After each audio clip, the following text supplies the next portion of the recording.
श्री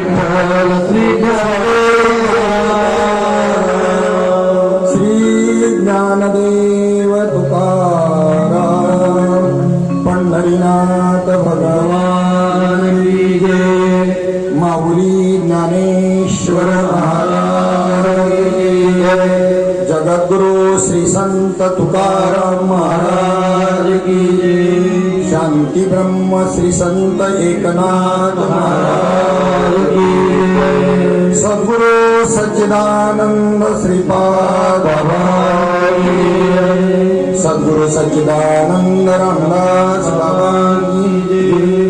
अवधूत चिंतनम श्री गुरुदेव दत्त गोपाल कृष्ण भगवान की जय. सब संतान की जय. छत्रपति शिवाजी महाराज की जय. धर्मवीर संभाजी महाराज की जय. पार्वती पते हर हर महादेव. प्रभु रामचंद्र भगवान की जय. पवन सुत हनुमान की जय. नर्मदे हर नर्मदे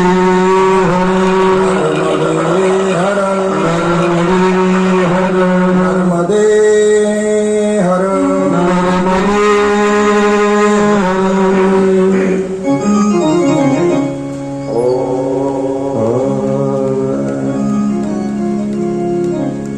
कस्तुरी तिलकं ललाट पटले वक्षस्थले कौस्तुभम् नासाग्रे वरमौक्तिकं करतले वेणुकरे कंकणम् सर्वांगी हरिचन्दनं सुललितं कंठे च मुक्तावली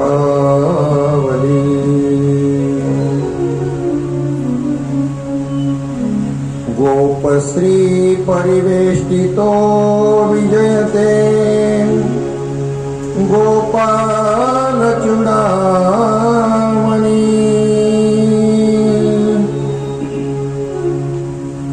कृष्णाय वासुदेवाय हरये परमात्मने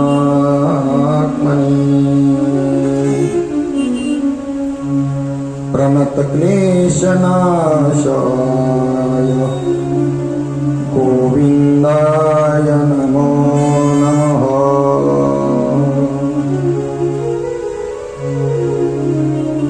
श्रूयतां देवदेवेश नारायण जगत्पतये. त्वदीयवधानेन कथयिष्ये शुभात् कथा.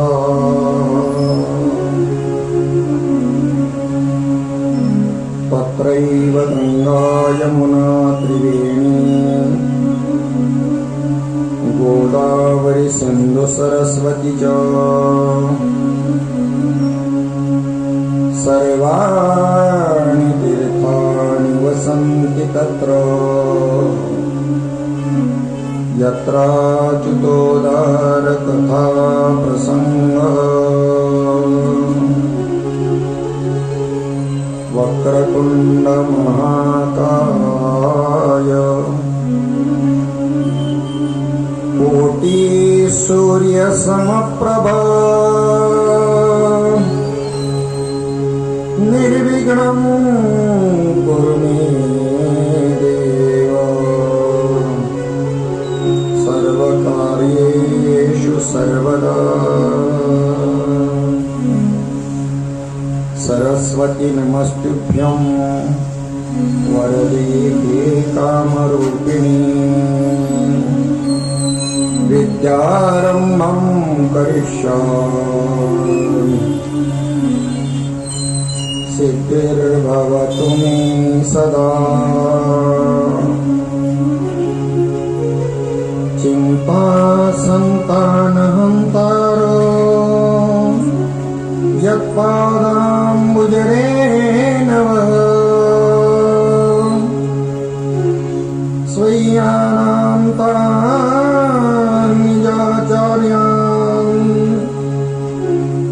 प्रणमामि पुनः पुनः नारायणं नमस्कृत्यं नरं चैव नरोत्तमम् देवी सरस्वतीं व्यासं ततो जयमुदीरयेत्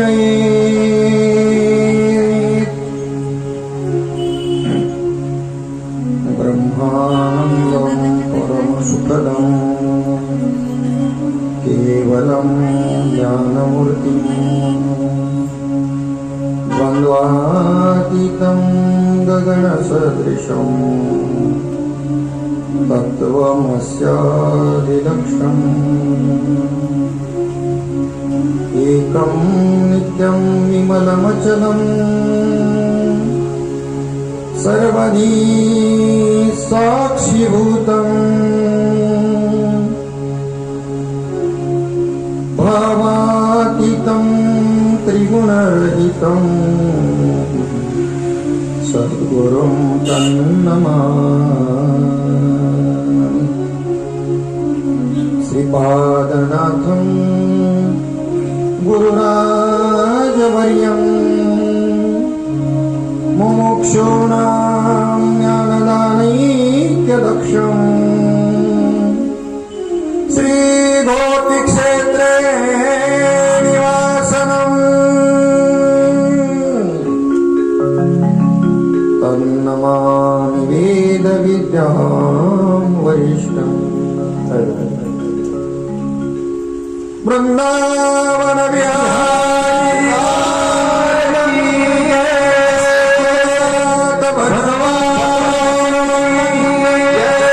राधे राधे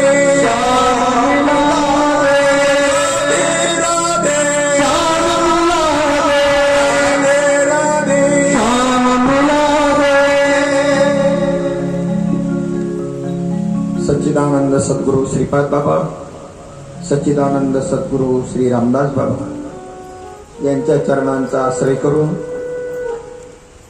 यजमान हरिभक्त परायण गुरुवर्य तुकाराम बाबा नेवाड यांच्या या निवासस्थानी आणि सच्चिदानंद श्रीपाद बाबा रामदास बाबा विठ्ठल रुक्मिणी मंदिरामध्ये चालू असलेली आपली ही श्रीमद भागवत कथा आजचा 4था दिवस.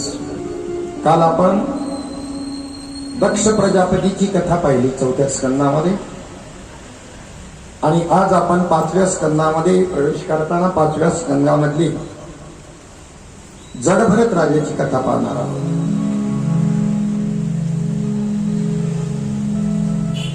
या कथेमध्ये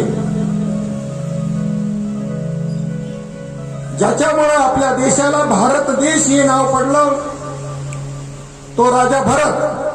भरतखंडी नरदेह प्राप्ती हे तव परम भाग्याची संपत्ती तेथही विवेकी परमार्थी त्याचा वशवर्ती मी परमात्मा. भूतलावरती मृत्यू लोकामध्ये जम्बूद्वीपामध्ये सप्तद्वीपातल्या जम्बूद्वीपामध्ये आर्यावर्त देशामध्ये या भारतभूमीमध्ये ज्याच्यामुळं भारत हे नाव पडलं हा देश आपला एवढा महान आहे की त्याचं वर्णन शब्दाने करता येणार नाही.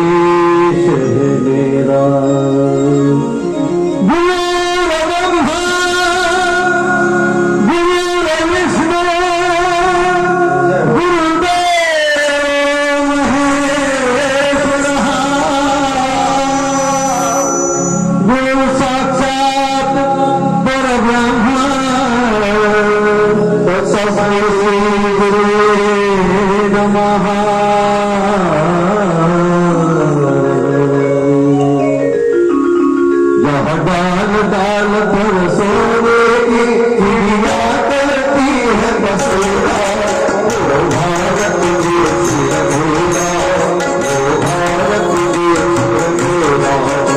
आसमान लाल चौड़ ललना पग पग तारा, वो भारत देश है मेरा, वो भारत देश है मेरा।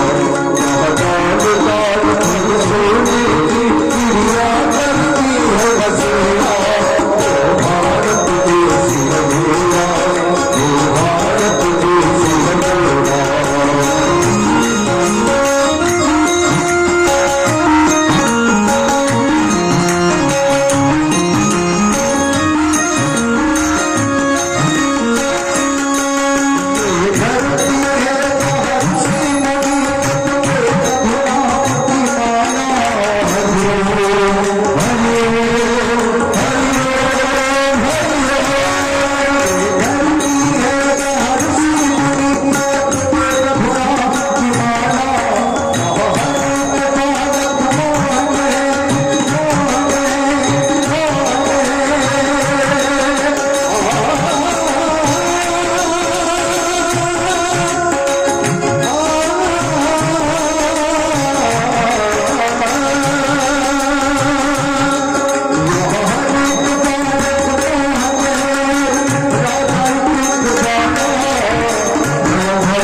बंसी सदा बजाता आए शाम सवेरा,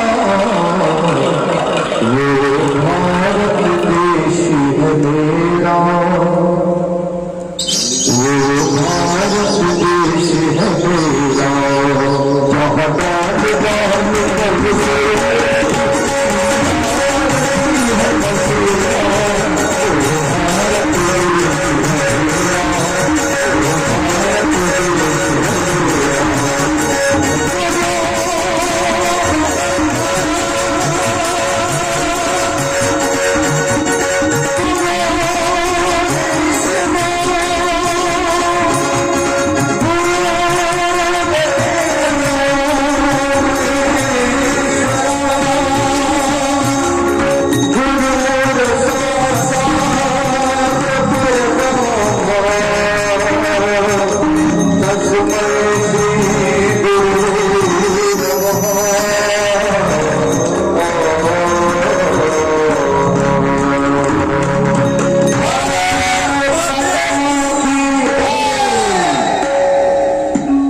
जहाँ डाल डाल पर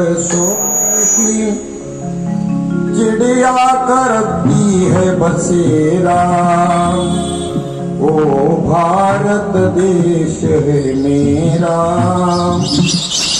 ओ भारत देश है मेरा। अशा या वैभव संपन्न भारत देश, ज्याच्यामुळं ज्या देशाला भारत नाव पडलं, त्या भरताची, भरत राजाची कथा या ठिकाणी आपण या ठिकाणी पाहणार आहोत. त्याच्या अगोदर चौथ्या स्कंदामध्ये उल्लेख करून जातो.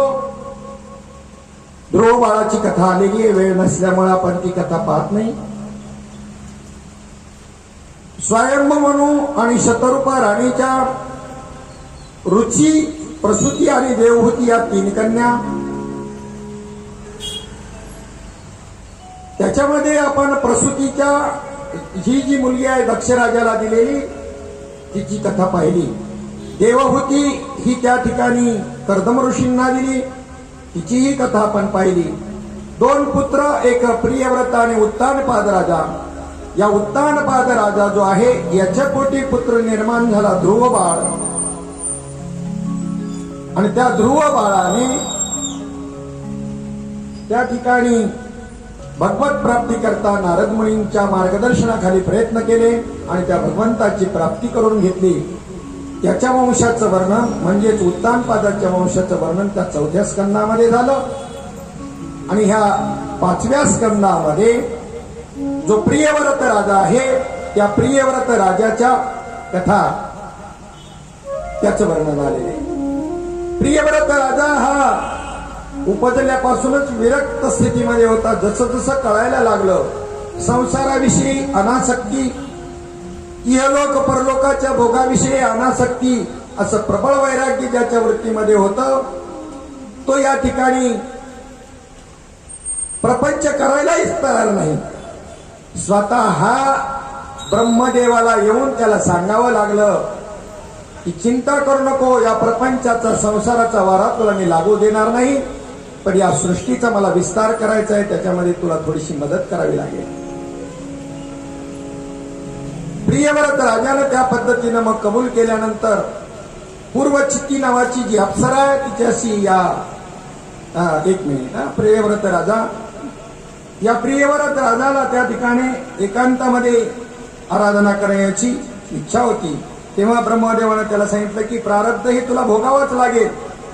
मीही परमेश्वराच्या कृपेने या ठिकाणी प्रारब्ध भोगीत आहे आणि ते प्रारब्ध भोगून त्या ठिकाणी भोगून त्यागायचे असतात, म्हणजे कोणत्याही प्रकारची वासना त्या ठिकाणी राहत नाही. विवाह करण्याची आज्ञा ब्रह्मदेवानं केल्यानंतर त्याला उपदेश केला की व्यवहार करा, पण असा करा की पुनर्जन्माचं बीजारोपण व्हावं, न व्हावं, रागद्वेष रहित व्यवहार व्हावा, म्हणजे जीवनमुक्त स्थिती, या पद्धतीनं त्या ठिकाणी व्यवहार करावा. मग या प्रियव्रतानं ब्रह्मदेवाचं ऐकून त्या ठिकाणी लग्न केलं. त्या प्रियव्रताने लग्न केल्यानंतर त्याला त्या ठिकाणी अग्निद्र नावाचा राजा त्या ठिकाणी अग्निद्र पुत्र झाला. त्याला राज्य केलं. राज्यकारभार सोपवून तपश्चर्या करण्याकरता प्रियव्रत वनामध्ये निघून गेला आणि या अग्निद्र राजाने पूर्वचित्ती नावाच्या अप्सरेशी त्या ठिकाणी विवाह केला. पूर्वचित्ती म्हणजे पूर्वजन्मातील वासना. त्याच्यापासून त्या ठिकाणी नाभी नावाचा पुत्र त्याला झाला आणि नाभीच्या पोटी ऋषभदेव जन्माला आले. हे भगवान परमात्म्याचे अवतार होते. विधेय स्थिती कशाला म्हणतात? जीवनमुक्त विधेय स्थिती हे प्रत्यक्ष त्यांनी आचरण करून दाखवलं. वृत्तीशी देहाशी वृत्तीचं एवढंसही तादात्म्य नाही. व्यवहार सुद्धा करताना त्या ठिकाणी अडचणी निर्माण व्हायच्या. जेवलो की उभा आहे, बसलाय का काय करतो याचं भान नाही, तहान भुकेचं भान नाही, चालल्याचं कशाचंही कोणत्याही क्रियेचं भान नाही. असे असणारे हे ऋषभदेव, त्यांनी त्या ठिकाणी ज्या वेळेला ही त्यांची स्थिती व्हायच्या अगोदर राजकारभार पाहत असताना त्या ठिकाणी त्यांना 100 पुत्र झाले. त्या 100 पुत्रामध्ये 9 पुत्र जे होते हे नवनारायण होते. जे नवनाथ ग्रंथामध्ये आपण नवनारायण म्हणतो ना, की त्या ठिकाणी त्या नवनारायणांना त्या ठिकाणी त्यांची नावं अशी आहेत: कवी, हरी, अंतरिक्ष, प्रबुद्ध, पिप्पलायन, अविर्होत्र, द्रुमिल, चमस आणि करभाजन. हे नवनारायण ज्ञानमार्गाला लागले, योग मार्गाला लागले.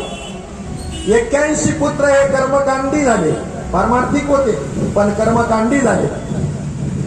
9 पुत्र यांना नवद्वीपाचं राज्य दिलं आणि एक भरत असा होता की त्याला या ठिकाणी या जम्बूद्वीपाचं राज्य त्या ठिकाणी दिलं. या भरतानं त्या ठिकाणी यथास्थित राज्यकारभार केल्यानंतर पूर्वीचे राजे कालच पर्वाला सांगितलं की जरा कर्णमुळी सांगो आली गोष्टी, मृत्यूची या भेटी जवळी आली. कानावरचे केस पिकले की त्या राज्यावरती आणि दुसऱ्या कुणाची तरी स्थापना करायची, बसवायचं आणि आपण भगवत चिंतन करण्याकरता अरण्यामध्ये निघून जायचं. आपल्याला वैताग वैराग्य आणि वैताग याच्यातला फरकच कळत नाही. वैतागून आपण जातो कुठंतरी. वैताग वेगळा आणि वैराग्य वेगळं. संतोबा पवार नेहमी म्हणायचे तुकाराम महाराजांना, त्याच्या बायकोला म्हणायचे, तुकाराम महाराजांना मी म्हणायचे, तुकाराम महाराजांना म्हणायचे, पा माझी बायको नेहमी मला टोचत राहते, तुमचं उदाहरण देते, तुम्हाला काम नाही. हा त्यांना बायकोला बी कधी कधी दम द्यायचा. मी तुकाराम महाराजांसारखं निघून जाईल कुठेतरी. मग हे तुकाराम महाराजांना सांगायचे, पत्नी मला नेहमी असं म्हणते, तुम्ही तर माझ्या डोक्याला कलईच केली. साधना तुमची आणि मला ऐकून घ्यावं लागतं. आपलं त्यांची पत्नी म्हणली संतोबा पवारांची महाराजांना की हे नेहमी मला दम देतात, मी कुठेतरी निघून जाईल. तुकाराम महाराजांना माहित होतं की हे वैताग आहे, यांचा वैराग्य नाही. ते म्हणले आता उद्या जर म्हणले ना तुमचे मालक तर म्हणायचं खुशाल जा. म्हणली जा खुशाल. संतोबा पवार गेले निघून. तुकाराम महाराज जिथे होते तिथे गेल्यानंतर त्यांना त्या ठिकाणी म्हटले, काही बोलले नाही. ते भजनाला बसले, चिंतनात मग्न. यांचं चित्तवृत्ती थोडेच लागते. तो वैराग्य नव्हता ना, वैताग होता. 12 वाजले तरी महाराज देव भानावरती नाही. याच्या तर पोटामध्ये कावळे कोकायला लागले. कशी तरी वृत्तीवर आल्यानंतर महाराज तुम्हाला भूक नाही लागली का? माझं तर कशी तरी कंडिशन झाली, व मला काही सुचत नाही. थांबा मी आता आपल्याला जेवायला घेऊन येतो. आणि तुकाराम महाराज गेले जंगलामध्ये. तिथे लिंबाच्या झाडाची पानं अशी चांगले कवळीभर आणली. अर्धी त्यांच्या पुढे टाकली आणि अर्धी आपल्या पुढे घेतली आणि करा सुरुवात. पुंडलिकावर हरी म्हणून सुरुवात केली. गुढीपाडव्याच्या दिवशी एक पान खायचं आणि त्याच्यावर 1/2 किलो गुळ खायचा. तेवढं चाललं ना तर आता याला हे चालणार आहे का काय? मुद्दाम केलं त्यांनी. तुकाराम महाराजांचा तर तो आहारच होता, त्यांना काही वाटत नव्हतं. पण याला मुद्दाम दिला का वैराग्य म्हणजे काय असतं हे याला कळावं. वैताग म्हणजे वैराग्य नाही. तसं तर विरक्तीची अत्यंत आवश्यकता आहे. ज्ञान प्राप्त झालं, ज्ञानाचा अनुभव साधकाला प्राप्त झाला, पण विषयाभिलाषा जर असेल तर ते ज्ञान टिकून राहत नाही. अनुभव येऊन काय करायचं? विरक्ती वाचून काही ज्ञानासी तगमेची नाही. हे विचारो निठाई ठेविले देवे 15व्या अध्यायामध्ये. विरक्ती नसेल तर ज्ञान तुम्हाला प्राप्त झालेलं, अनुभवाला आलेलं ज्ञान टिकू शकणार नाही.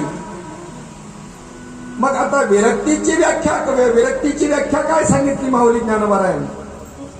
तैसी संसारा या समजता होय जे विरक्तता तै वैराग्य दवहिता पाठी लागे. संसाराच्या बद्दलच्या विषयाची जी आसक्ती आहे ती अंतःकरणातून निघून गेली की वैराग्य तुमच्या पाठीमागे लावतो. तुम्हाला वैराग्याच्या मागे जाण्याची आवश्यकता नाही. विष हे जो ग्रासोग्रासी नाही का, धन्य तोची एक सोशी. वैराग्य सोपं नाही. प्रत्येक ग्रासाला ज्याला विष सहन करता येईल, विषाचे घास, त्याला ते वैराग्याचं महत्व कळेल आणि तोच त्या ठिकाणी मग त्या ठिकाणी त्या वैराग्याशिवाय, विरक्तीशिवाय ज्ञान टिकू शकत नाही. ते वैराग्य कोवळं असतं.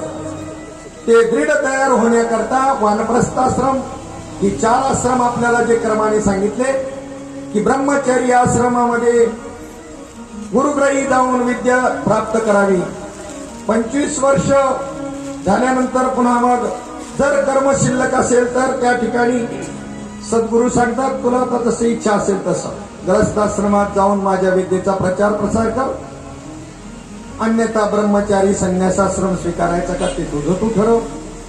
25 वर्षामध्ये शिक्षण देताना एक पद्धत होती गुरुकुल पद्धत. त्या गुरुकुल पद्धतीमध्ये 24 वर्षामध्ये या सगळ्या विद्या शिकवल्या जायच्या. 14 विद्या 64 कला शिकवल्या जायच्या. आणि 25व्या वर्षामध्ये त्याला बोधाचा नामाचा संप्रदायपूर्वक आलेला संप्रदाय, ती साधना सांगितली जायची. आत्मसाक्षात्कार व्हायचा आणि मग तुझी इच्छा असेल तुझ्या कर्मानुसार तू त्या ठिकाणी प्रपंचात राहून त्याचा प्रचार करायचा की ब्रह्मचर्य संन्यासी व्हायचं हे त्या शिष्याने ठरवायचं. गुरु सुद्धा आग्रह धरत नव्हता. 25व्या वर्षापर्यंत अध्यात्मज्ञान अध्यात्मविद्या दिली जात नव्हती. याच्या मागचं कारण असं आहे, ज्याला अध्यात्मज्ञान झालं ब्रह्मविद्येचा अनुभव आला त्याला काही जाण्याची इच्छा राहत नाही. कळलं का? तुम्ही आपण काही शिकूच शकत नाही, काहीच शिकू शकत नाही. लोकसंग्रहाच्या ह्या गोष्टी सुद्धा आपण शिकू शकत नाही. म्हणून गुरुकुलात ही पद्धत होती की धर्मप्रचारक प्रसारक तयार करताना आधी सगळ्या विद्या शिकवून मगच आत्मसाक्षात्काराचं विज्ञान त्याला द्यायचं, अन्यथा द्यायचं नाही. आपल्याला त्याच्यातलं काही जमत नाही, त्याचं कारणच हे. आणि नंतर इच्छाही राहत नाही काही जाणून घेण्याची.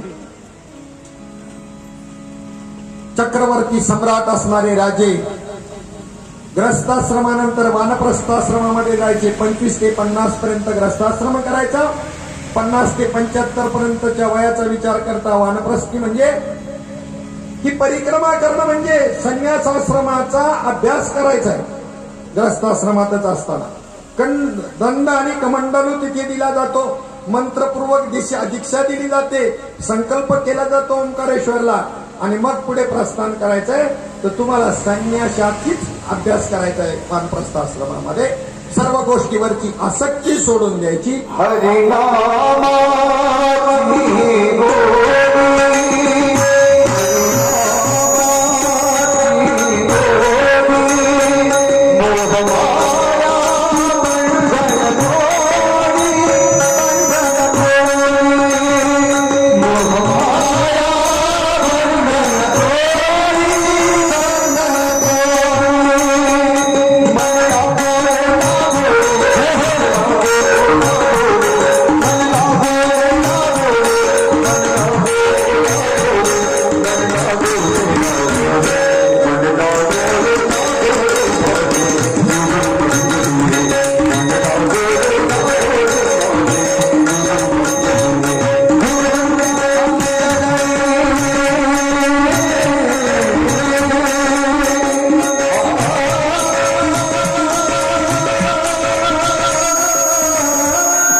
एकदम वैराग्य झेपणार नाही म्हणून त्याचे भाग पाडले. तुमचे 100 वर्षाचं आयुष्य कल्पून 25 वर्षात ब्रह्मचर्य, 25 वर्ष ग्रस्ताश्रम आणि 25 वर्ष वानप्रस्थाश्रम.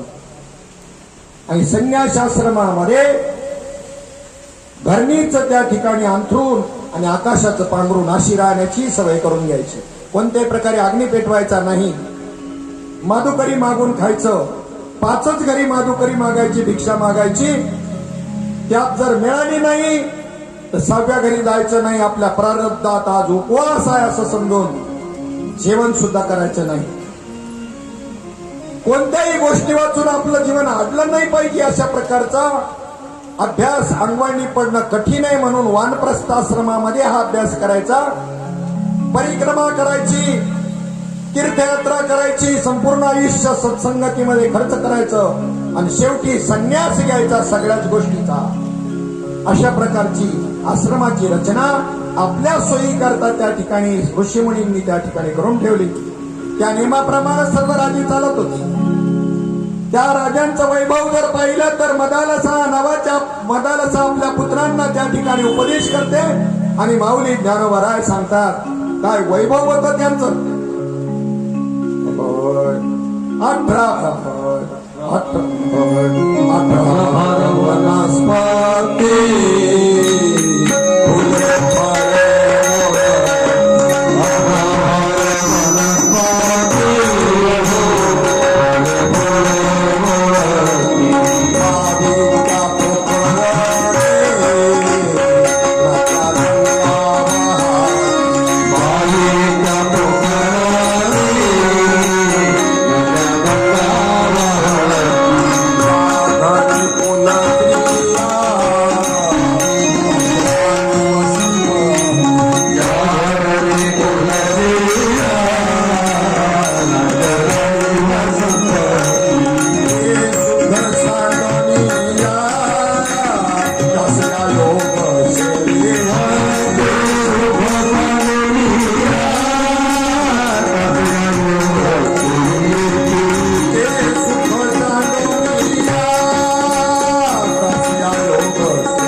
धान्य नीट पिकत नाही आपलं पण तरी बी वरती मान ताट मान किती अभिमान आपल्याला.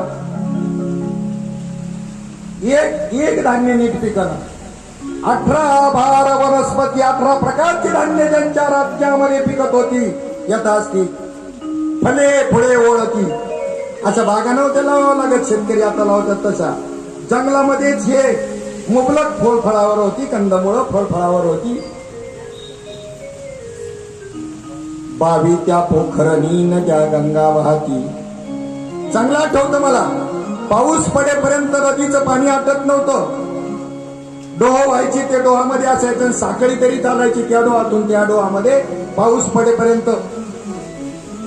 आता कंडिशन अशी की धरणामध्ये सगळा गाळ आहे आणि धरणातच पाणी नाही. भरलं धरणात गेलं पुढं पाणी प्यायच्या पाण्याचं वांद पाणी योजना. आणि दुसरी समस्या म्हणजे आज कोल्हापूर सांगलीच्या ठिकाणी आलमपट्टी धरण भरल्यानंतर इकडचं पाणी सोडायचं कुठं, इकडचा विसर्ग चालू केला की प्रत्येक वर्षी अशी हालत खराब. म्हणजे धरण करण्याची परवानगी शास्त्रात नाही. तुमची बुद्धी मानवाची कशी आहे हे इथंच तपासायचं. आणि वातावरण बिघडवलं आपणच. त्यामुळं त्या ठिकाणी अतिवृष्टी किंवा दुष्काळ ही मानवाच्या बुद्धीची देणगी आहे. इतिहास गंगा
जास्त काही काळातला हा बदल नाही जो आता गीतामध्ये सांगितलेला आहे ना.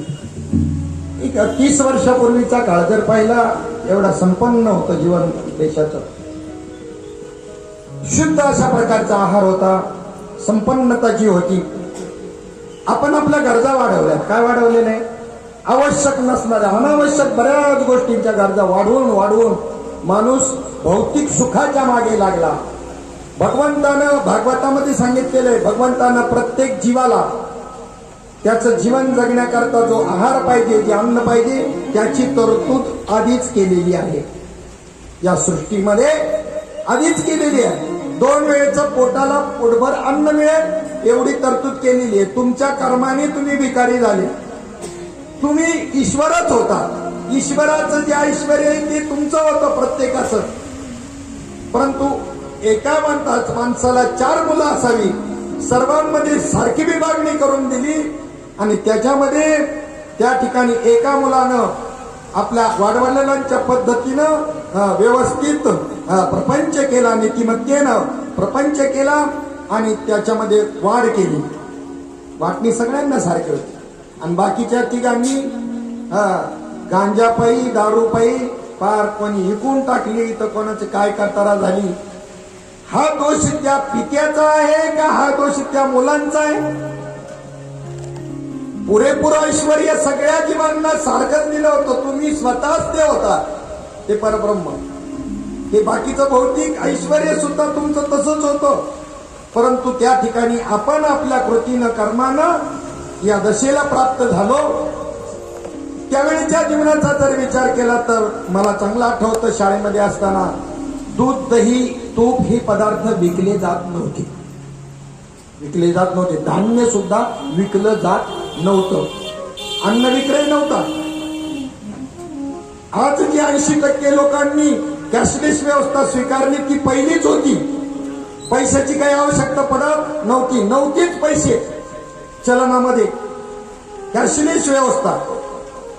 आम्हाला 4 माणसं कामाला पाहिजे असतील तर त्या कामावर आलेल्या माणसांना धान्याच्या स्वरूपामध्ये मदत करायची. दिवसभरामध्ये काय काम केलं, धान्याच्या स्वरूपामध्ये मदत दिली जायची. जास्त माणसं झाली 25 तर त्यांच्या घरी त्यांच्या शेतामध्ये काम करून माणसं फेडायची. दुकानामध्ये गेलं तर धान्य घेऊन जायचं. तुमच्या तांदळाचे 1 रुपया झाला, मग काय काय घ्यायचं? अरे किराणा मालाच्या दुकानात सुद्धा काय वस्तू होत्या? काहीच नव्हत्या. धान्य तर विकायला नाही, दूध, दही, तूप हे काहीच विकायला तर नाही असलंच तिथं. तर तेही नंतर आलं गोडे तेल. तेही गोडे तेल आणि तेही कुठेतरी थोडीशी डाग पडली, जास्त झाली का काय, त्यामुळे पण ते चांगलं होतं. त्याच्यामुळं ते खाणं जे आहे ना, आता त्या ठिकाणी चपात्यामधून आणि भाजीतून तेल गळतंय आणि ऍसिडिटी वाढली, आजारपणे वाढला. आता त्याच्यामध्ये तेल नव्हतं त्याच्या आधी, त्या गोडे तेलाच्या आधी तर लोखंड लालबुंद तापवायचं आणि त्याची फोडणी द्यायची. सहजच तुम्हाला लोह नावाचं खनिज त्याच्यातून मिळत होतं. लोह करता दुसऱ्या कॅप्सूल घेण्याची आवश्यकता अजिबात नव्हती. दूध दुभत भरपूर होतं, त्यामुळं कॅल्शियम एवढं व्यवस्थित शरीराला मिळायचं का 100 वर्षापर्यंत माणसं तंदुरुस्त असायची. ना सांधेदुखी, ना मणक्याचे प्रॉब्लेम, काहीच नाही. शिवाय 12 पोरं व्हायची, त्याच्यातली 2-4 तर मेली आणि 12 मध्ये 4-6 पोरी, बाकीची पोरं तरी मी म्हातारी अशी दणकट असायची. आजार नाही, सामान्य आजार. पुढे सर्दी, ताप, खोकला जर आला, कोराच्या प्यायला द्यायचा, कोराच्या गवतीच्या, नाही तर माडगं किंवा होडग्याचं हे प्यायला द्यायचं का गेला आजार काढा करून. तर हे जे होतं आता ते का चालणार नाही, तर त्यावेळेला बाहेरचं वातावरण जे होतं हे प्रदूषण रहित होतं. 6 महिने पायामध्ये काटा राहिला तर पिकायचं काहीच नाही, तसंच राहायचा. तो कुरूप करायचा, तो निघाला तर निघाला, नाही तर पायात चप्पल नव्हती. चप्पल वापरणं, चप्पल हा विषयच नव्हता. मोठ्या माणसाला नाही तर पोरांना कुठून आला. त्यामुळं रोग प्रतिकारक शक्ती अतिशय जबरदस्त होती. आज रोग प्रतिकारक शक्ती एवढी क्षीण झाली की करोनामध्ये त्याचा प्रत्यय आला आणि जी औषधं दिली ना डॉक्टरनी, की रोग प्रतिकारक शक्ती वाढवण्याची दिली. दुसरं काही नव्हतं, संशोधन नव्हतं कोविडचं तोपर्यंत. आणि रोग प्रतिकारक शक्ती कमी झाली. आता आमच्या सुधारणा आणि आमचे उपाय, आमची प्रगती ही पहा. रोगप्रतिकारक शक्ती चपला वापरायला लागले आणि मग त्या चपलांमध्ये असे अणकुचीदार काटे ठेवायला लागले बुटामध्ये चपलामध्ये ते खालून टोचायला पाहिजे पण खाली मात्र चालायला मागाला साध्या गोष्टी असताना सुद्धा कृत्रिम कराव्या लागल्या ऍक्युप्रेशर पांडुरंगा दुनिया बिघडली सारी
वृंदावन आपणच बिघडवली दुसरी कोणी नाही बिघडवली भौतिक सुखाच्या पाठीमागे लागून तर त्या किराणा मालाच्या दुकानामध्ये काय असायचं मिरच्या लाल मिरच्या थोडा विक्रीला गुळ आणि गोडे तेल बस एवढंच ती बी घोड्यावर घेऊन यायचं घोड्यावर यायचं ते आमच्या तिकडे वाणी यायचं तो घोड्यावर घेऊन यायचं एवढ्याच वस्तू दुसरं काही नाही मीठ काळं मीठ आता सांगावं लागतंय आयोडीन युक्त मीठ खा आणि हे दुसरं कोणी आणलं त्यांच्या मूर्खाने आणलं हे आणि आता सांगायचं काळं मीठ खा यांचे धंदे आहेत या भांडवलदार लोकांचे यांचे धंदे आहेत भांडवलदार लोकांचे ही प्रगतीच्या नावाखाली कमाई आहे यांची शुद्ध होतं सगळं शुद्ध होत आयोडीन युक्त मीठ सगळं नैसर्गिक होतं सगळं आणि यामुळं ते आरोग्य व्यवस्थित राहत होतं 100 गाठत होती समाधानात सुखात माणसं होती तुमच्या प्रारब्धानुसार मिळण्याची व्यवस्था केलेली होती प्रारब्धापेक्षा तुम्ही जास्त मिळवायला लागले आणि ते कसं वजा व्हायला लागलं तुमचं तुम्हाला कळलं नाही भौतिक सुख मिळवत म्हणून 8 तासाच्या नंतर 4 तासाचा ओव्हरटाईम कर मरमर ओव्हरटाईम करायला लागलं त्याच्या घरात अमुक आहे ते आपल्याला आलं पाहिजे मरमर ओव्हरटाईम करायला लागलं हे आत्महत्या होण्याची कारण काय सगळं हप्त्याने मिळायचं बंद झालं ना आत्महत्या बी बंद होती बी बियाणं रासायनिक खते सगळे हप्त्याने त्याच्या घरात टीव्ही आपल्याकडे पैसा नाही आत्ता जाऊन घेऊन यायचा 50,000चा मोबाईल आत्ता जाऊन हप्त्यावर घेऊन यायचा आत्महत्येची कारण हीच आहे दुसरी काहीच नाही अंथरून पाहून पाय पसरावे ही मंजर व्यवहारात आणली तर आत्महत्या सगळ्या बंद होती शेतकऱ्यांच्या आत्महत्याला कारण काय हे कर्जाने मिळतं ना व्याजाने मिळतं ना आणि ती पुन्हा भरायला लायबल नाही त्याच्यात आमच्या सरकारी योजना काय मत मिळण्याकरता बऱ्याच योजना असतात त्याच्यातली एखादी सरकारी योजना कर्जमाफी हे देशाच्या दृष्टीनं दुर्दैवाची गोष्ट आहे काय म्हणून कर्जमाफी करायची नियमाताच आहे कशाला बरं कोणाला होते कर्जमाफी कितीपर्यंत होते ज्यांनी प्रामाणिकपणाने भरलं त्यांना बेईमानी करण्याचं ट्रेनिंग दिलं जातंय का इमानदारीचं ज्यांनी भरलं त्यांना कारण त्यांनी 2-3 वर्ष प्रामाणिकपणे भरून पाहिलं तर म्हणले 1.5 लाखापर्यंत कर्जमाफी होते, पुढच्या वर्षी आपण नाही भरलं तर आपल्याला 1.5 लाख मिळतील. म्हणजे ट्रेनिंग काय चाललंय, दुनिया चालली कुणीकडे मला काही कळत नाही. 30-35 किलो जर धान्य फुकट मिळते घरामध्ये तर कशाला कोण कामं करतील. वाया गेला समाज.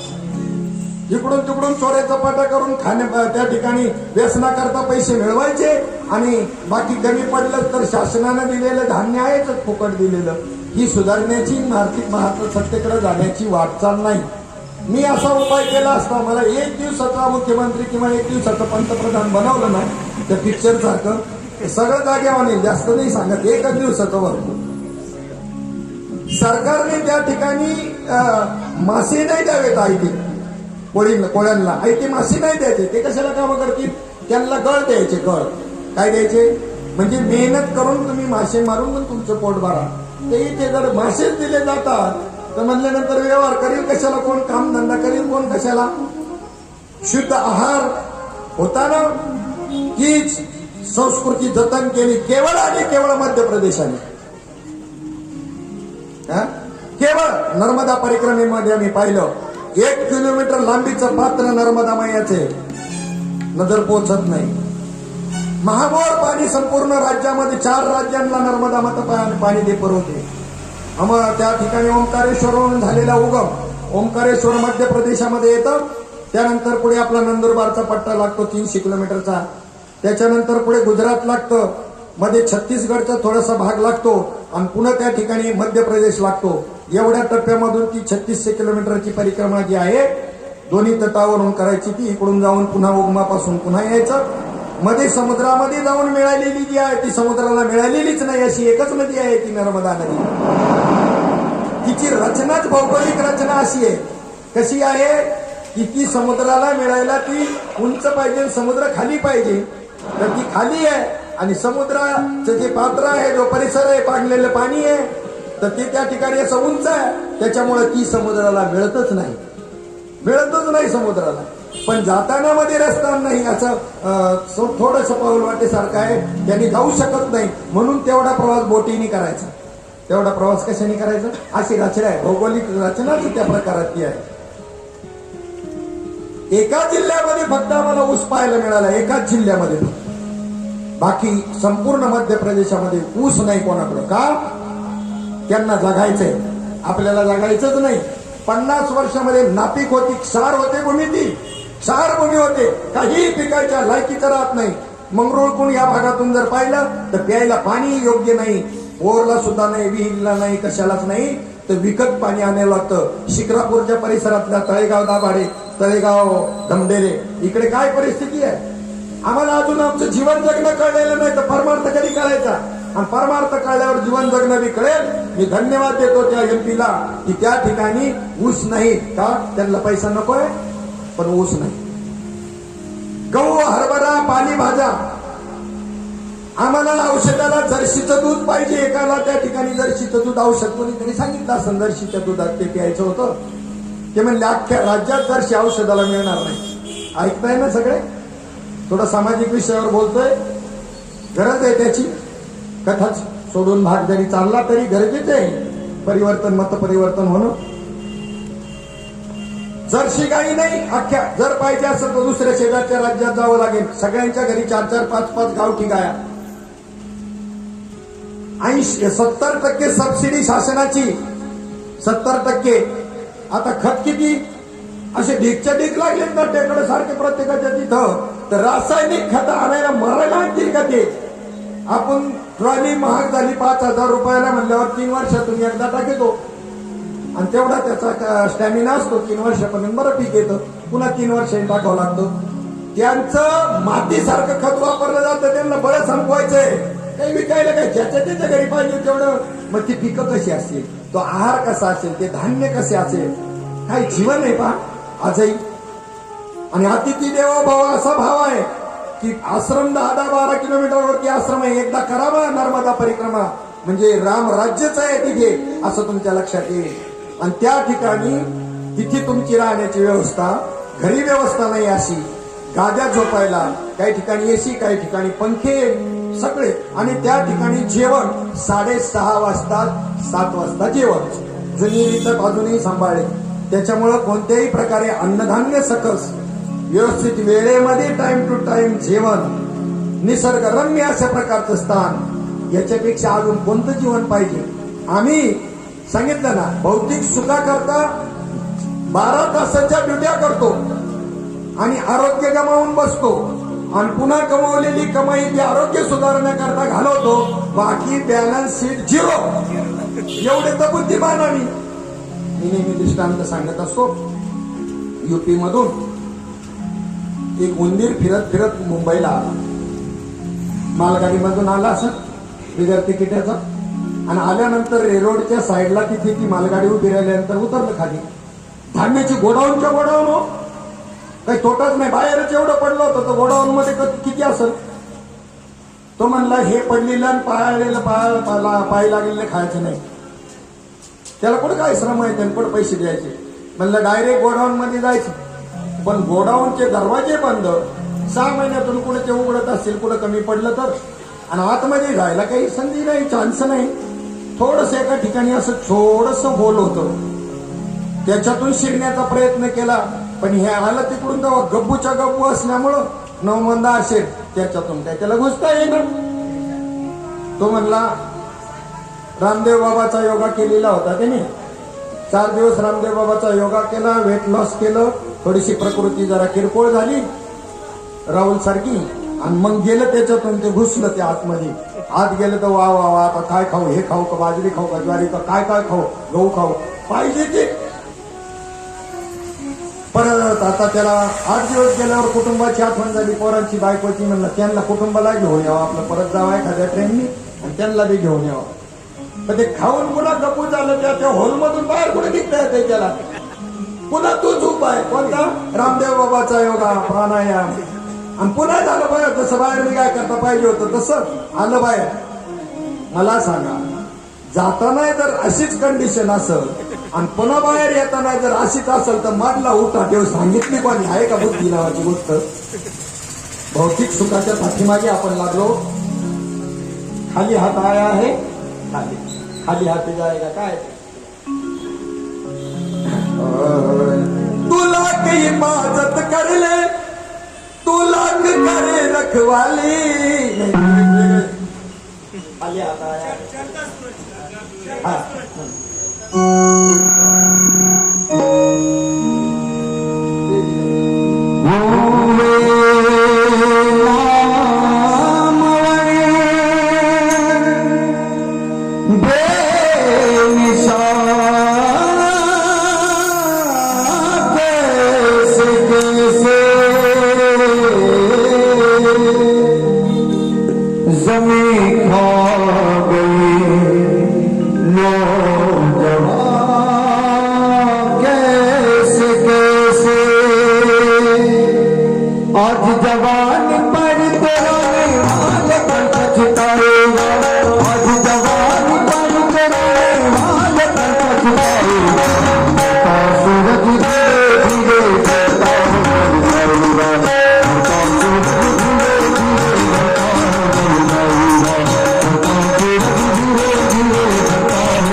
म्हणून संत मंडळींनी अभंगामधून किती उपदेश केलेला आहे आपल्याला. आपल्या महाराष्ट्रामध्ये अभंगवाणी आणि उत्तर भारतामध्ये संपूर्ण त्याच ताकदीची पदरचना आहे, पदसंग्रह म्हणतात त्याला.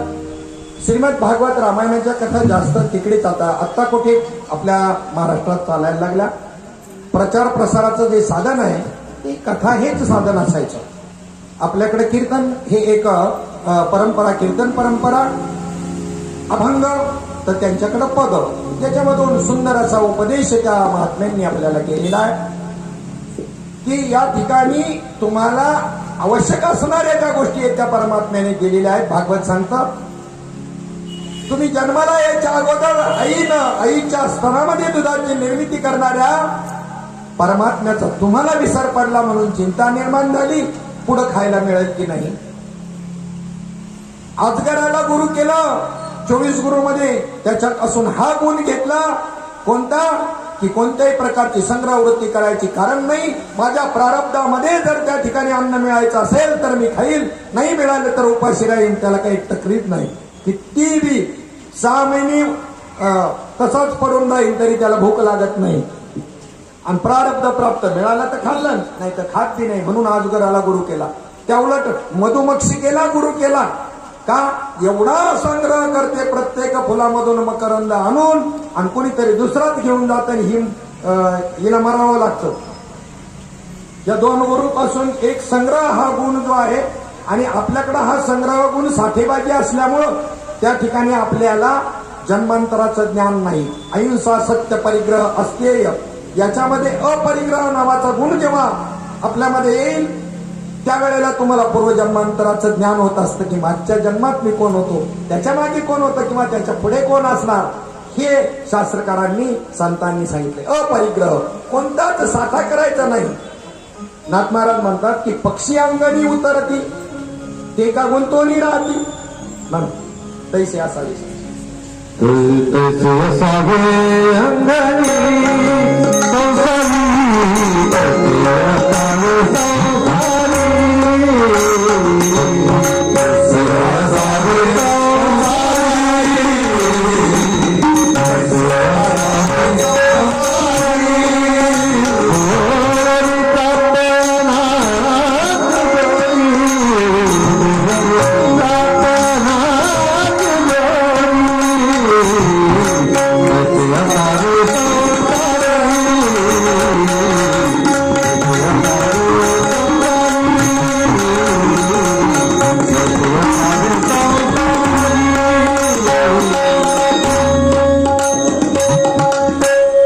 पक्षी अंगणी उतरते ते का गुंतवणी राहती तसे असावे संसारी जबवरी प्रार्थनाची दोरी तसे असावे संसारी वस्तिकार वस्ती आला प्रातकाळी उठून गेला तैसे असावे संसारी जवळी प्रार्थनाची दोरी. प्रारब्धामध्ये असे भोग तो नगडे संचिता वाचून करावे ते मनी समाधान. तुमच्या संचितामध्ये ते असायला पाहिजे तर प्रारब्धात येतं ते संचितातून येत असतं. संचितातच कमाई नाही. काही बँक बॅलन्स झिरो आहे आणि विड्रॉट स्लिप बदलून जर दिली तर काय फत्रा मिळेल का, कवडी तरी मिळेल का? बँक बॅलन्स आहे का काही? तुम्ही दरिद्री कशामुळे आणि श्रीमंत कशामुळे? प्रत्येक जण यांनी कधी दान धर्म केलाच नाही, हात वर कधी केलाच नाही, कायमच खाली हात. म्हणून खाली हात करायची पाळी आली. केलाच कधी हात वरती तर तो फक्त तपकीर घेण्याच्या निमित्ताने, बाकी एरवी खालीच नाही. कारण ती तशीच घ्यावी लागते तपकीर. म्हणून तेवढाच वर हात झाला, नाही तर कधी वर हात झाला. म्हणून खाली हात करायची कायम पाळी या जीवावर आली. आणि काही गडगंज श्रीमंत की संपत्ती संपता सरेना तर त्यांनी तशा पद्धतीची कोणी मेहनत केली त्याचा परिणाम त्याला तो आत्ता मिळतो. रिटर्न सगळ्यांना सारख्या पद्धतीने सगळ्या बँकेमध्ये नाही. टक्केवारी प्रत्येकाची वेगवेगळी आहे. डबल करण्याची प्रत्येकाची जी काही ती कोणाकडे 8 वर्षाच्या कमी तर नाहीच, पतपेढ्यांमध्ये 6 वर्षामध्ये असेल. परंतु गॅरंटी नसल्यामुळे तिकडे कोणी गुंतवणूक करत नाही. जिथे गॅरंटी आहे तिथे इंटरेस्ट रेट कमी आहे. ही सगळी ही अव्यवस्था कर्मानुसार आहे. तुमच्या तपे विन दैवत दिधल्या विन प्राप्त बुझे विनहित कोण सांगे. माऊलींनी सुद्धा सांगितलंय, तुम्हाला श्रीमंत व्हायचा उपाय सांगितला. काय? तपे विन दैवत दिधल्या विन, दिल्याशिवाय प्राप्त होत नाही. नाथ महाराज मी म्हणतात, दिलेल्या वाचून फळप्राप्ती काही दिल्याशिवाय मिळत नाही. यांनी भरपूर दिलाय म्हणून ते श्रीमंत आहे. एक म्हणला जर 2 नंबरनी असेल तर ते आता दिसत असेल एखाद्याचं 2 नंबरनी, पण आता जो भोग घेतोय ते चांगल्या पद्धतीच्या कर्माचा आहे. 2 नंबरच्या कर्माचा भोग भोगायला तर कुत्रा हालत खाणार नाही. हे सूत्र असंच आहे. भगवंताच्या दरबारामध्ये देर आहे लेकिन अंधेर नाही. आणि सगळं न्यायाने विश्व चाललंय. ज्या ज्या घटना घडतायत आपल्याला पटत नाही बुद्धीला, त्याच्याही कारणाचा काहीतरी कारण असेल ते घडलेला. महाभारताच्या युद्धामध्ये माझ्यामुळे युद्ध जिंकलं गेलं. मी एवढे वीर मारले, अर्जुनाला अभिमान झाला. बरोबर त्या रणांगणामध्ये कृष्ण भगवंत त्याला घेऊन फिरू लागलेले असताना एक मोठी घंटा पडलेली होती. अर्जुनाला उचलायला लावली तर त्याच्या खाली एका चिमणीचं घरटण 2 पिल्लं होती. एवढ्या धुमश्चक्रीमध्ये ती वाचली कशी? कशी वाचली? धर्माचा विषय. जे मरणार आहेत ते कोणत्याही प्रकारे मरणार आहेत. ज्यांच्यावर अन्याय अत्याचार ज्या जीवा होतोय त्या जीवाने मागे केलेला अन्याय अत्याचार जगाच्या स्मरणामध्ये नाही किंवा त्या जीवाच्या स्मरणामध्ये नाही. त्या वयाची आठ नाही. कर्माच्या भोगाला वयाची आठ नाही. मी काय विषय मांडतोय सगळ्यांच्या लक्षात येत असत. खंत करण्याची काय कारण आहे? जग बिघडले असं कोण म्हणतं? जग बिघडले असं कोण म्हणतं? प्रत्येकाच्या कर्माची ज्याला त्याला फळं मिळत आहेत. जग जसंच्या तसंच आहे, काही बिघडलेलं नाही. भोगतो घडे संचिता वाचून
धुमश्चक्रीमध्ये या 3 जीवांचं पालन कोणी केलं आणि बाकी त्यांना मारलं कोणी? त्यांच्या कर्माने मारलं आणि यांच्या कर्माने यांना जिवंत ठेवलं. कोणी कोणाच्या मृत्यूला जबाबदार नाही आणि कोणी कोणाच्या जीवनाला जबाबदार नाही. केले कर्म झाले त्याची भोग आले. कसली खंत करा? तुमच्या आजूबाजूला कसलंही वातावरण असलं तरी तुमचं जीवन सुरक्षित राहू शकतं. तुम्हाला काही होणार नाही. पटायला जड जाईल. याचं प्रतीक म्हणून त्या घंटेखाली दाखवून दिलं कोणाला? अर्जुनाला, की हे जिवंत कसे राहिले. जिवंत राहणं शक्य आहे? 18,000 औक्षणी, 11 कौरवांचं, 11 औक्षणी, 7 औक्षणी, याच्यातून वाचणं शक्य आहे काय?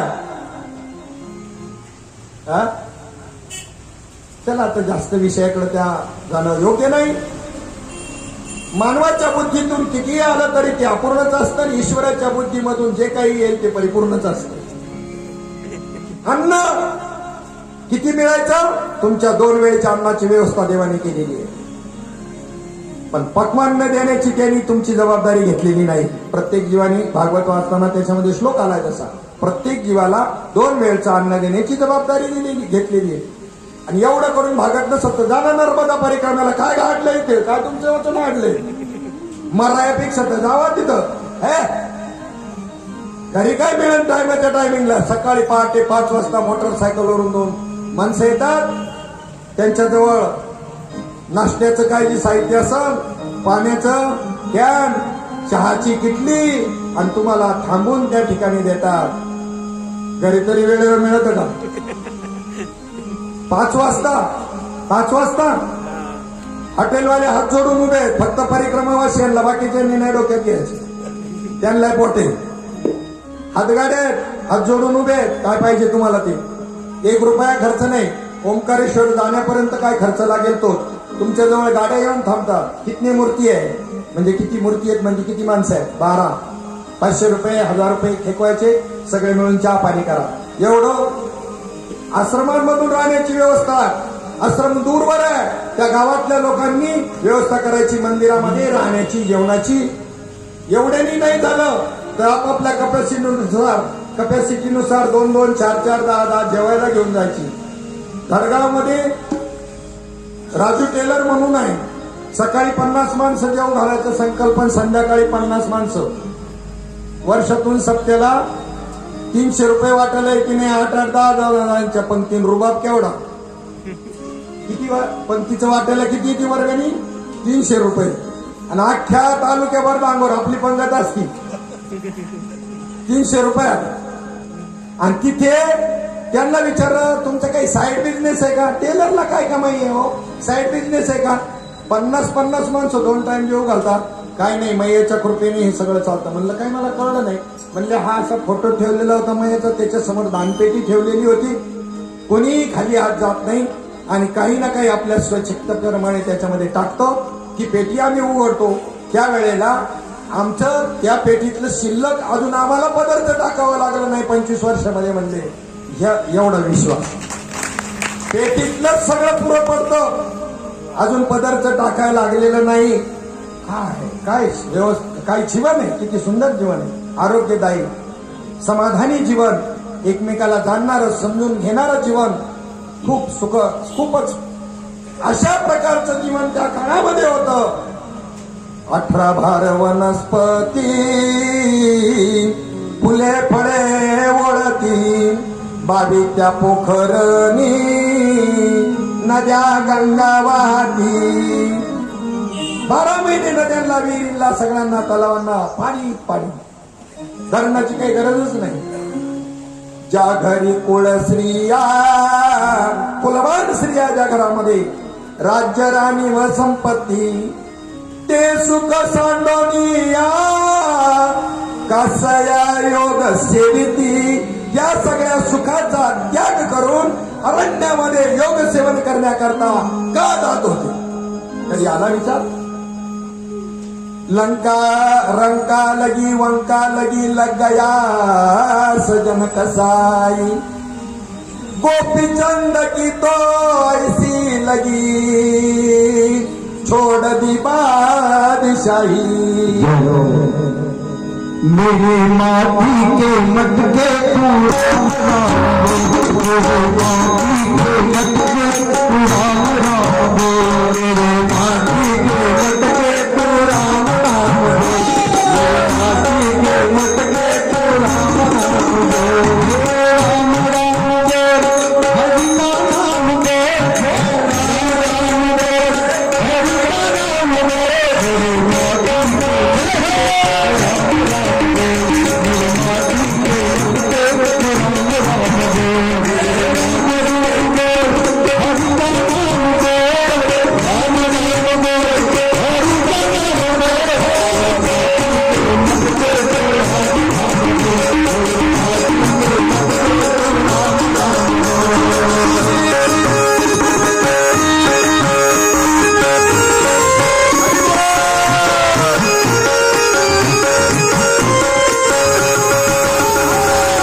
माटी के मटके मटके तू राम नाम बोल, माटी के मटके तू हरि नाम बोल.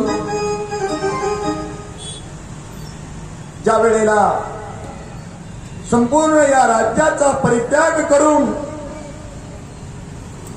भरत राजा अरण्यामध्ये गेला. गंडकी नावाची नदी नेपाळमध्ये आहे आणि तिथे पर्णकुटी स्थापन करून त्या ठिकाणी तो राहू लागला. भगवत चिंतनाकरता सगळ्या परिग्रहाचा त्याग करायचा. जेवढा परिग्रह मोठा तेवढं भगवत चिंतन होत नसतं. सगळा परिग्रह त्याला लिगाड म्हटलेले. जया परमार्थी चाड केने सांडावे लिगाड, करुणी भजनाची चाड नित्य नेम आधारे,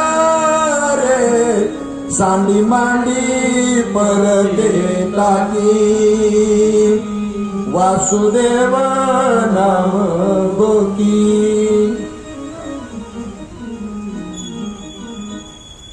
लख 84 फेर फिर कर, सुंदर नर तनु पाया, कमल मुख राम भजन को दिया, कमल मुख राम भजन को दिया.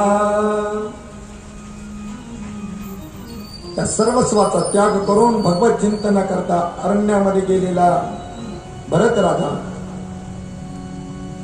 एक वेळेला प्रातःकाळी गंगा स्नानाकरता गंडकी नदीवर स्नानाकरता गेलेला असताना एक हरणी पाणी पिण्याकरता आलेली आहे. गरोदर आहे आणि सिंहाच्या डरकाळीनं तिचा गर्भपात झाला आणि प्रवाह पतित ते बालक हरिण पाण्यामध्ये प्रवाह पतित झालं आणि ही घाबरून ती हरणी त्या ठिकाणी गतप्राण झाली. हरणी गतप्राण झाली. सूर्यनारायणाला अर्घ्य देत असलेला राजा भरत त्याला त्या ठिकाणी ती अधोगती पाहवली नाही, अधपतन पाहवलं नाही, वाहत जाते. साधूचं हृदय. एक साधू असाच पाण्यामध्ये उभा होता स्नान करत असताना. बाजूला जे झाड होतं वडाचं गंगेच्या किनाऱ्यावर, त्यातले एक पान खाली पडलं आणि त्याच्यावरती एक विंचू होता. तो विंचू त्या पाण्यात पडला आणि वाहू लागला. साधूला दया आली आणि त्याला उचललं त्या विंचवाला वाचवण्याकरता. पण विंचवाने मात्र आपला ठणका त्याला दिला. त्याला वाचवणारा कळत नसतो आणि त्याला कसे किती कृतज्ञ जीव आहेत काही. त्या उलट साप हा जीव आहे ज्याला तुम्ही घाबरता. एक वेळ साप परवडला पण विंचू नाही परवडला. विंचू हा कृतज्ञ जीव आहे. त्याला वाचवायला गेलं तरी त्याला कळत नाही, पण सापाला कळत असतं वाचवायला कोण आलाय, मारायला कोण आलाय. किती संवेदनशील आहे साप. ज्या वेळेला तिकडे इतक्या अंतरावर आहे, त्या रोड इतक्या अंतरावरती तुम्ही चाललेला असता, तुम्ही ते साप असेल तर त्या स्पंदनावरून तुमच्या चालण्याच्या त्याला कळतं कोणतरी येतंय. आपला जीव वाचवण्याकरता तो पळत असतो. तो तुमच्या समोर आला नंतर तुमच्यावरती तो अटॅक हल्ला का करतो तर तुमच्या अंतकरणातली स्पंदन त्याला कळतात. एवढं सूक्ष्म आहे. तुमच्या अंतकरणात काय भावना आली वृत्तीमध्ये ही कळते. तुम्ही त्याला मारायला लागलेला ह्या भाव तुमच्यात तयार झाला म्हणून तो अटॅक करतो तुमच्यावर. आणि सर्पमित्र तुमच्या आपल्यासारखीच माणसं आहेत. काय फरक आहे. त्यांना मात्र तो दंश करत नाही. एखाद्या खेळण्यासारखं त्याला धरतात. काही मंत्र नाही, तंत्रही नाही, मंत्रही नाही, काही नाही. भाव आहे फक्त अंतकरणाचा. तो त्या सापांना कळतो आम्हाला वाचवायला आलाय हा. त्याला काही करत नाही. ते जंगलामध्ये नेऊन सोडतात. किती सूक्ष्म स्पंदन, अंतकरणाची स्पंदन ज्याला कळतात. आणि ह्याला अंतकरणाची स्पंदने कळत नाही काही जीवाशी विश्वासाने. पण साधून विचार केला. पुन्हा ठणका दिल्यामुळे टाकून दिला त्याला. पुन्हा हात जाऊ लागला. साधूचं हृदय. कुत्र्याला या वाघांना ह्या प्राण्यांना जसं दुसऱ्याची गती सहन होत नाही वाहनांची म्हणून ते गाडीच्या मागे लागत. त्यांना गती सहन नाही होत. त्याच्यानंतर माणसाला माणसाची प्रगती सहन नाही होत आणि साधूला जीवाची अधोगती सहन होत नाही, अशी त्रिसूत्री. गती प्राण्यांना दुसऱ्याची गती सहन नाही होत, प्रगती माणसाची माणसाला प्रगती सहन होत नाही. जगदुःखी कोणत्या गोष्टी नाही माहिती का? तुमच्याकडे घरात काय नाही आणि एवढी माणसं दुःखी नाहीत, पण शेजाऱ्याच्या घरात काय आहे यांनी जास्त दुःखी आहे. आता हे कल्पनेतलं दुःख आहे ओढून घेतलेलं का दुसरं काय आहे? वास्तविक दुःख नाहीये, हे ओढून घेतलेलं दुःख आहे. मग आता इथे 3-4 वेळेला झालं, पण साधूने ठरवलं बघ तू तुझा ठणका देण्याचा आता स्वभाव सोडत नसशील ना, तर मी बी साधू आहे, मी बी तुला वाचवल्याचा स्वभाव सोडतच नाही, आता खाली सोडतच नाही. किती ठणके मारायचे मार, नाहीच सोडलं त्यांनी. शेवटी नांगीतलं विष संपून गेलं आणि गपचूप हातावरती ते निश्चित पडलं. तसं हृदय आहे कोणाचं? भरताचं. भरताने त्या हरणीच्या पाडसाला उचललं, आपल्या पर्णकुटीमध्ये घेऊन गेला, संगोपन केलं. रोज त्याला आपल्या हाताने स्नान घालावं, कोवळं कोवळं गवत खाऊ घालावं, स्वतः करता अरण्यातून फळं आणावी. आता जो चिंतनामध्ये पुरेपूर वेळ जात होता त्याच्यामध्ये प्रतिबंध तयार झाला. या पाडसाचं पाहता पाहता आयुष्य कधी बदललं त्याचं त्याला कळलं नाही. एवढ्या मोठ्या ऐश्वर्याचा त्याग करून अरण्यात आलेला आणि त्याची वासना त्याच्यामध्ये अडकली. कोणामध्ये? त्या पाडसामध्ये. आणि मरणाची काळ ज्या वेळेला आता देहातून प्राण जाण्याचा आला त्यावेळेला या पाडसाचं काय होईल अशी चित्तवृत्तीमध्ये वासना निर्माण झाली. परिणाम काय झाला?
जड भरत राजारणी गरबा गेला, घाला तो घातला शेवटच्या क्षणाला.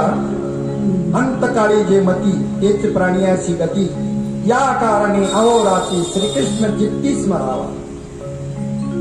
जन्म घेणे लागे वासनेच्या संगे, तिची झाली अंगे हरिरूप. तसा जन्म घ्यावा लागला, हरणीच्या जन्माला जावं लागलं, पाडसाच्या हरणीचं पाडस. पण केलेलं सत्कर्म वाया गेलं नाही, जन्म घ्यावा लागला थोड्याशा चुकीमुळे. म्हणून काही काही जनावर लई शार्प असतात, बुद्धिमान असतात, कृतज्ञ असतात. त्याचं कारण काही सत्कर्म जे त्यांच्या जीवनात मागच्या झालेली असतात. छत्रपती शिवाजी महाराजांचा वाघ्या त्याच्या सरणामध्ये उडी घेतो. महाराणा प्रतापाचा चित्तोड जीवाचा आकांत करून महाराणा प्रतापाचा जीव वाचवण्याचा प्रयत्न करतो. चेतक घोडा. या प्राण्यांमध्ये हे गुणधर्म कुठून आले? मागच्या जन्माचे 83,999 जन्मामधले सगळे संस्कार तुमच्या आपल्या प्रत्येकाच्या प्रकृतीत आहे, सगळे. दुसऱ्यावर खेचतात आहे ना, समजायचे मागच्या जन्माचे कुत्र्याचे संस्कार जागृत झाले, लाथा मारते आईबापांना. मागच्या जन्मातले गाढवाचे घोड्याचे संस्कार जागृत झाले. सगळ्या जन्माचे संस्कार आहेत या नंदे आम्हाला तेवढे. मग त्या ठिकाणी परिणाम असा झाला. मग तुम्ही आपण प्रपंच किती करावा याला काही लिमिट ठेवा ना. दुसऱ्या करता जीवन अर्पण करतो पूर्णपणे, पण साधू नाही. दुसऱ्या करता जीवन अर्पण करतोय, पण साधू म्हणावं तर साधू नाही. मोहमाया पाठी पोटी प्रपंच करतो सगळ्या कुटुंबाकरता, साधू नाही ना. पण वासना सुखाच्या रंगीला गे, वासना सुखाच्या रंगीला गे, वासना सुखाच्या रंगीला गे, वासना सुखाच्या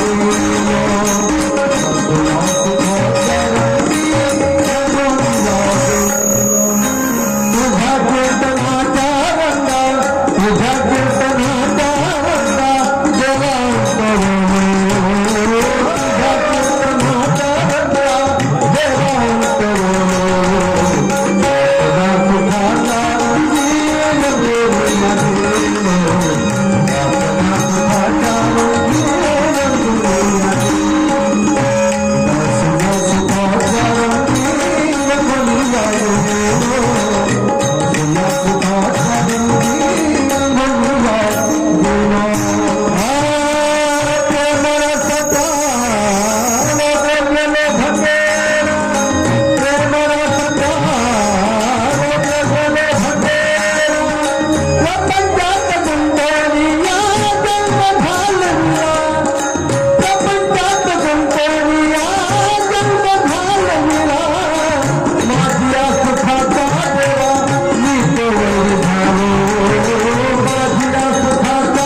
देहू गावामध्ये परिस्थिती कशी आहे पहा. दुष्काळ पडलाय, खायला अन्न नाही, आणि तरी बी अवंग सांगतो, झाले रामराज्य काय ओने आम्हासीन, धरणी धरी पिक गाई ओळल्या म्हशी. याचा विचार आहे काहीतरी, काय प्राप्त झालंय असं की ज्याच्यामुळे त्यांचं समाधान बिघडत नाही, शांती बिघडत नाही, आनंद बिघडत नाही. ते प्राप्त करण्याचा प्रयत्न करावा ना. आता परमार्थी त्याच्या मागे नाही तर संसारिक आनंदाच्या सुखाच्या मागे लागणार आहे. त्या आनंदाच्या, त्या सुखाच्या, परमात्म सुखाच्या, परमानंदाच्या. त्या देहू गावामधली रामराज्य होतं की नाही हे तर सरळ चरित्र सांगते, नव्हतंच. पण तुकाराम महाराजांच्या देह गावामध्ये रामराज्य झालं होतं, हाच अभंगाचा अर्थ आहे. त्या एकदा देह गावात रामराज्य असेल तर बाहेर सैतानाचं राज्य असलं तरी काही घेणं देणं नाही त्याला. मस्ती में रहता है साधू, अपनी मस्ती में रहता है. बाहेर काय चाललंय काय नाही. तुमच्या घरात एसी बसवाल हो तुम्ही, पण बाहेर पडल्यानंतर मग ते गरम अजून जास्त होणार आहे. मग तुमच्यातलीच एसी जरा त्या बरोबर हे करून घ्या ना. तुमच्या आतमध्ये एसी बसून गेल्यावर किती ऊन असलं, किती पाऊस असला, आणि हे शिकण्याकरता परिक्रमा करायची, वारी करायची. समज शत्रोच मित्रेच तुल्य निंदा स्तुतिर्मौनी अनपेक्ष सुचिर दक्ष. हे सगळं शिकण्याकरता उदासीनोगत व्यथा, हे घर बसण्याला नाही शिकता यायचं. म्हणजे काय नाही, संतांनी सांगितलं ठाईचं बळ सोनी. हे कुठपर्यंत झालं तर ठाईचं बळ सोनी.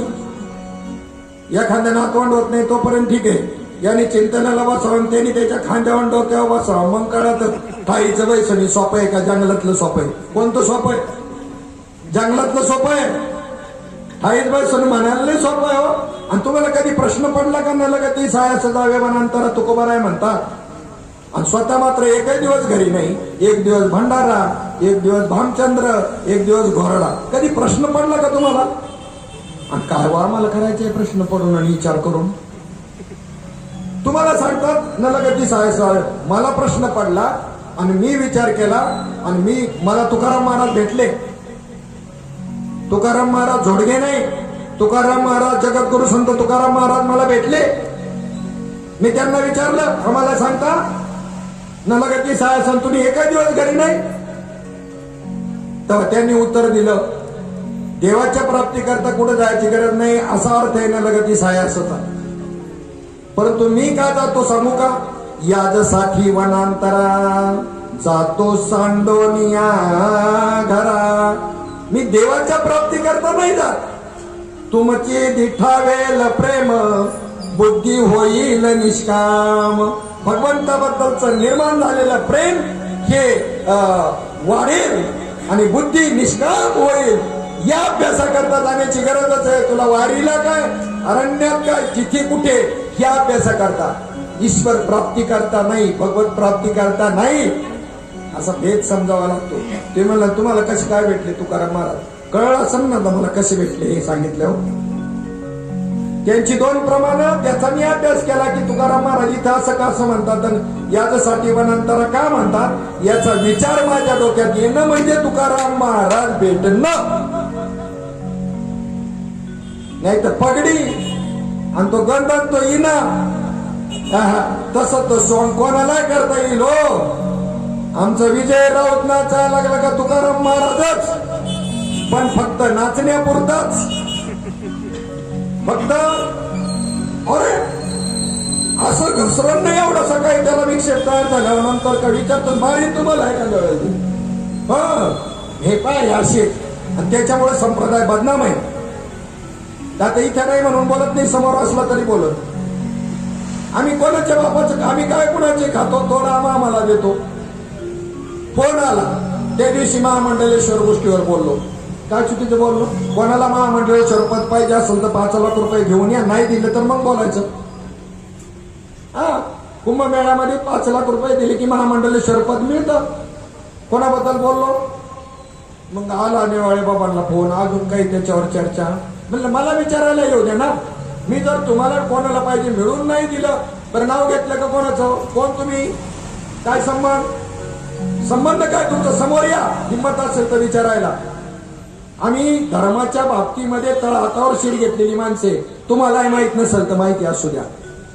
प्रपंचामध्ये किती माघार घेऊ, पण धर्माच्या कार्याकरता बोलताना कोणाच्या जीवावर बोलत नाही.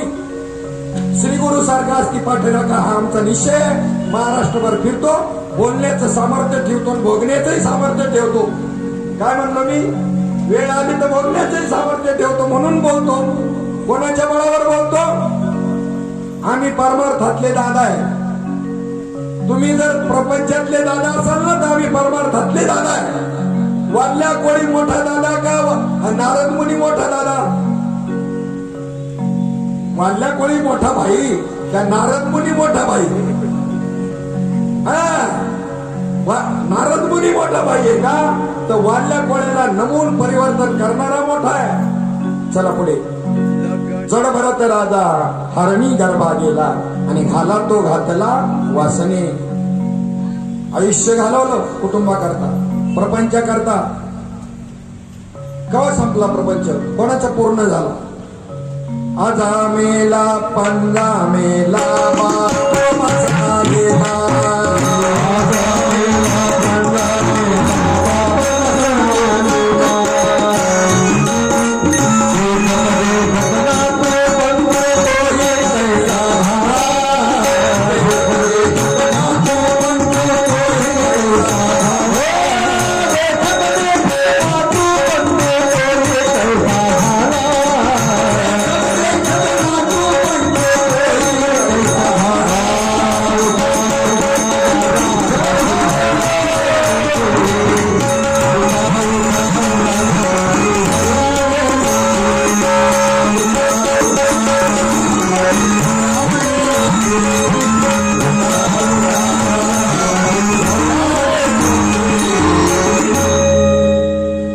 आजा मेला पंजा मेला बाप मसना गेला.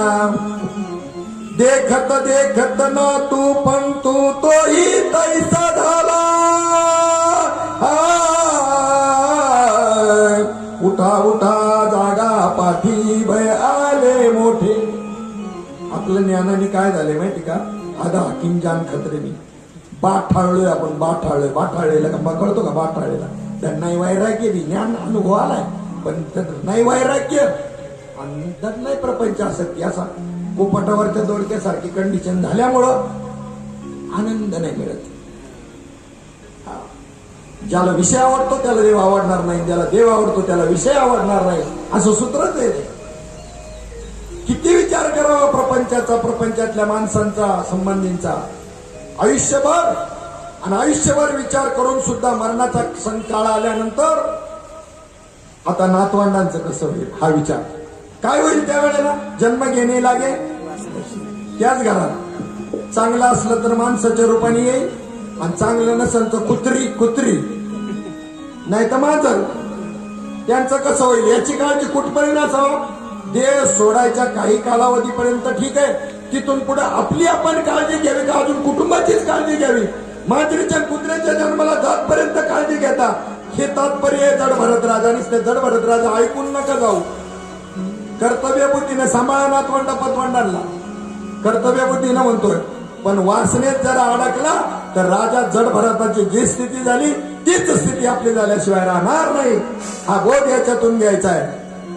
कधी कधी लेख पोरावर एखादं प्रेम करतोय नातवंडावर का त्याला आम्ही म्हणत असतो, बाबा कीर्तन प्रवचनातून लय लोकांना उपदेश करता, विसरू नका जड भरत राजा हरणी गरबा गेला. तेव्हा त्याची लगेच क्लिक होते. म्हणजे प्रेम करू नका असं नाही. मोह वेगळा आणि प्रेम वेगळा. प्रेम केलं नो काहीच प्रॉब्लेम नाही. मोह आणि प्रेम याच्यामध्ये महद अंतर आहे. धर्मीय आणि आकाशा इतकं अंतर आहे. जड भरत राजा हरणी गरबाला गेला खरा, पण कसायाच्या घरच्या ठिकाणी कसायाच्या घरी हरणीच्या जन्माला नाही गेला. सत्कर्म असल्यामुळं हरणी गर्भाला गेला. तो एका साधूच्या पर्णकुटीमध्ये असणाऱ्या हरणीच्या गर्भाला गेला. मग तिथे सतत सत्संग, सतत साधूच्या पर्णकुटीमधले पोपट सुद्धा रामराम म्हणत असतात.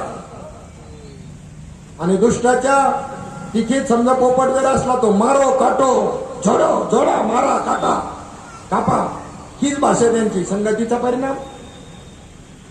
तिथे मात्र त्या ठिकाणी त्याला पूर्वजन्माची स्मृती जागृत होती. मागच्या जन्मात थोडंसं चुकलं आणि म्हणून मला हरणी गर्भाला यावं लागलं. हरणी गर्भामध्ये भगवंताचं चिंतन सोडलं नाही, आणि हरणी गर्भातला देह सोडताना भगवंताचं स्मरण करत करत करत देह सोडला. परिणामी तोच पुढे एका चांगल्या कुळामध्ये जन्माला आला, आणि तिथे जडभरत ही त्याचं नाव ठेवलं गेलं. तुम्हाला माणसं कामं काय सांगतात माहिती का? तुम्ही व्यवस्थित करता म्हणून. लाखाचे 12,000 करा, तुम्हाला कोणी सांगणार नाही. मी असंच केलं. आपला पगार आणून द्यायचा त्यांच्याकडे, आपल्याला खर्चाला घ्यायचं. चांगले काही झंझट नाही हो, पण ते आपण केल्याशिवाय होत नाही. तर मग बोल, तुम्ही चांगलं काम केलं ना का तुम्हाला कोणी काम सांगणार आहे. आणि जर बिघडून ठेवलं तर ते म्हणतील याला सांगायला नको. ते काम बिघडून ठेवायचं, चौपट करून ठेवायचं. कोण? जड भरत. त्याच्यामुळे कोणी काम सांगत नसत का बसलं आपल्या शेतामध्ये जाऊन भगवंताचं स्मरण करत. अशी स्थिती. आणि एक वेळेला शेताचं राखण करत असताना काही दरोडेखोर त्या ठिकाणी आले. दरोडेखोर आल्यानंतर त्यांना एक नरबळी द्यायचा होता. राजाने सांगितलं होतं सैनिकांना, दरोडेखोर रूपामध्ये ते आले होते, की आपल्या देवीला बळी द्यायचा आहे. नरबळी चांगला असा नरबळी धरून आला. तर तिथे हे आपलं बसलं होतं भजन कर. यांनी गेलं, हे उठ उठ म्हणल्यावर उठलं. त्याची स्वतःची मर्जी काहीच नाही, भीती नाही कशाची, काय नाही. चल आमच्याबरोबर, चल. नेलं, चला. देवीच्या देवळामध्ये नेलं, आणि तिथं त्याला आता बळी देणार आहे. बळी देणार आहे असं पाहिल्याबरोबर त्या देवीला दया आली. त्या विश्वात्मक परमात्म्याला देवीच्या मूर्तीमधून प्रत्यक्ष त्या ठिकाणी देवी प्रगटली. लख पडला प्रकाश देवता मशालचा.